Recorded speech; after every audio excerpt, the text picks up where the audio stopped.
വിദ്യാർത്ഥി സംഘർഷങ്ങളുടെ പശ്ചാത്തലത്തിൽ എറണാകുളം മഹാരാജാസ് കോളേജിൽ നിയന്ത്രണങ്ങൾ. വൈകിട്ട് 6 മണിക്കു ശേഷം വിദ്യാർത്ഥികൾക്ക് ക്യാമ്പസിൽ നിയന്ത്രണമുണ്ട്. 6 ശേഷം ക്യാമ്പസിൽ തുടരണമെങ്കിൽ പ്രിൻസിപ്പലിന്റെ പ്രത്യേക അനുമതി വേണം. വിദ്യാർത്ഥി സംഘർഷത്തെ തുടർന്ന് അടച്ച കോളേജ് ഉടൻ തന്നെ തുറക്കുമെന്നാണ് അറിയാൻ കഴിഞ്ഞത്. ശ്യാം പ്രസാദ് ഉത്തമൻ ചേരുന്നു നമുക്കൊപ്പം.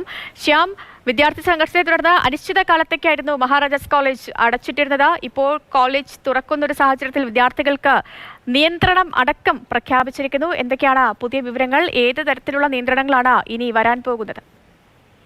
ഇക്കഴിഞ്ഞ 19-നായിരുന്നു വിദ്യാർത്ഥി സംഘടനാ പ്രവർത്തകർ തമ്മിൽ ഉള്ള സംഘർഷം ഉണ്ടായത്. അതിനുശേഷമാണ് കോളേജ് അനിശ്ചിതകാലത്തേക്ക് അടച്ചിടുന്ന ഒരു സാഹചര്യം ഉണ്ടായത്. ഇന്നായിരുന്നു PTA മീറ്റിംഗ് ചേർന്നത്. ഈ PTA മീറ്റിംഗിലാണ് മഹാരാജാസ് കോളേജിൽ കൂടുതൽ നിയന്ത്രണങ്ങൾ കടുപ്പിച്ചുകൊണ്ടുള്ള ഒരു തീരുമാനം എടുത്തിരിക്കുന്നത്.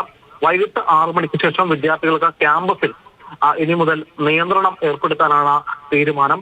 6 ശേഷം ക്യാമ്പസിൽ തുടരണമെങ്കിൽ പ്രിൻസിപ്പലിന്റെ പ്രത്യേക അനുമതി വാങ്ങണം. അതിനുശേഷം മാത്രമേ അവിടെ തുടരാൻ അനുവദിക്കുകയുള്ളൂ. അതോടൊപ്പം തന്നെ കോളേജിലെ സെക്യൂരിറ്റി സംവിധാനം കൂടുതൽ കർശനമാക്കാനും തീരുമാനമായിട്ടുണ്ട്. വിദ്യാർത്ഥികൾക്ക് ID കാർഡ് അത് കർശനമായിട്ടും നിർബന്ധമാക്കിയിട്ടുണ്ട്.